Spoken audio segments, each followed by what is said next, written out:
Morning. আজকে কিন্তু সকালে আবার নতুন একটা ভিডিও নিয়ে চলে আসলাম আজকে। তা দেখো, আমি কিন্তু রান্না চাপিয়ে দিয়েছি, ভাতটা হয়ে গেছে, আর 5 রকমের সবজি দিয়ে একটা তরকারি সেটাও বসিয়ে দিয়েছি। আর বাজার থেকে এনেছে শোল মাছ আর চিংড়ি মাছ রান্না করে আমি প্রাইভেট করতে করতে দেখো চলে এসছে।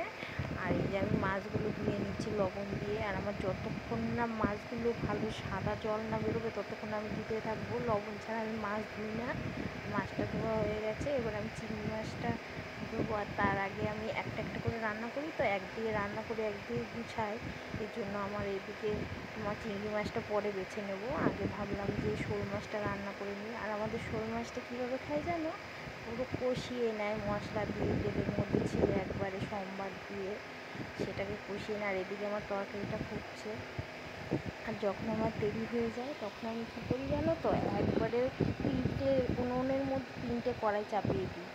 হ্যাঁ, তাড়াতাড়ি হয়ে যায়। আর ভাতটা আমি ঘুম থেকে উঠে বাসি কাজ সেরে ভাতটা বসিয়ে দিই, তাহলে বাজার থেকে আসলে তাড়াহুড়াহুড়ি করা যায় না, অত অসুবিধে হয়ে যায়। আর স্কুলের টাইম হয়ে যায় 10টার মধ্যে, প্রাইভেট ছুটি হয়ে যায়, তারপরে 10:30টার মধ্যে স্কুলে পাঠাতে হয়, স্নান করিয়ে খাইয়ে তারপরে কী আর করার বলো, বাচ্চা কাচ্চা নিয়ে এভাবে করতে হয়, ভিডিও বানাই। আর এই যে এদিকে আমি চিংড়ি মাছটা কুমড়ো আলু দিয়ে করবো, কী দিয়ে রান্না করবো ভেবে ভেবে পাচ্ছিলাম না। তারপরে ভাবলাম কুমড়ো দিয়ে আলু দিয়ে করি, কুমড়ো দিয়ে আলু দিয়ে ভালোই লাগে। আর এই যে আমার এখানে তরকারিটা হয়ে গেছে, নামিয়ে নিচ্ছি। তারপরে এই যে এখানে শোল মাছের তরকারিটা ফুটছে। আর দেখো, কালকে শাক এনেছিলো 2 আটি, 1 আটি করেছি আর 1 আটি রয়েই গেছে। শাক শুকিয়ে এসছে, আবার আজকে কলমি শাক নিয়ে এসছে। তাই বলছিলাম আজকে আর রান্না করব না, কালকে করব, ভালো লাগছে না আর এত কিছু করতে। 3 পদের রান্না করব। আর বাঙ্গি এনেছে, বাঙ্গিটা বিকেলবেলা খাবো। দুপুরবেলা যেই গরম পড়েছে ইচ্ছে করছিল না, আমি বিকেলবেলাই করেছিলাম। আর এই যে আমার ছেলে এসে বলছে ফোন দাও, আমার পড়া হয়ে গেছে। বলছে পড়া হয়েছে, পড়ার বেলা আজকে স্যার মেরেছে, ফোন আবার ফোন নিতে এসছে তুমি, তাই না? ছেলের সাথে একটুখানি মজা করলাম। আর এদিকে মেয়ে পড়া হয়ে গেছে, তাও দেখছি ও কিছু একটা আঁকাচ্ছিল। কী আঁকাচ্ছে বলছে, বক্স আঁকাচ্ছি, বক্সের মাপ নিয়েছে, ওই জন্য বক্স আঁকাচ্ছি, বক্স সেট করে।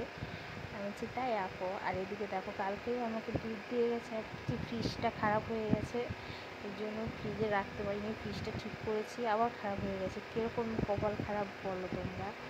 হ্যাঁ, এরকম কপাল খারাপ যে এত গরম ফ্রিজটা ঠিক করালাম, সেই ফ্রিজটা কোনো কাজে আসলো না। আর এদিকে আমার কিন্তু তরকারিটাও হয়ে গেছে চিংড়ি দিয়ে কুমড়ো দিয়ে। আর ছেলেকে ছানাটা দিলাম, ছানাটা খেলো। আর দেখো, গরমে আমি রান্না করতে করতে ঘেমে গেছি, কারণ একদিকে গুছানো আর একদিকে রান্না খুব ঝামেলা হয়ে যায়। আর আমার যা আমার সাথে সাহায্য করে, কিন্তু কী বলো তো, আমাদের 2টো বেবি আছে, বেবিকে সামলাতে হয়, তাই ও মানে রান্নার কাছে কী আসবে, পারে না। আর আমার রান্না করতে ভালোই লাগে, আমার রান্না করতে কোনো অসুবিধে হয় না, কিন্তু একটু গরম পড়েছে তো এটাই অসুবিধা। সবাই ভালো থেকে সুস্থ থাকো। ভিডিওটা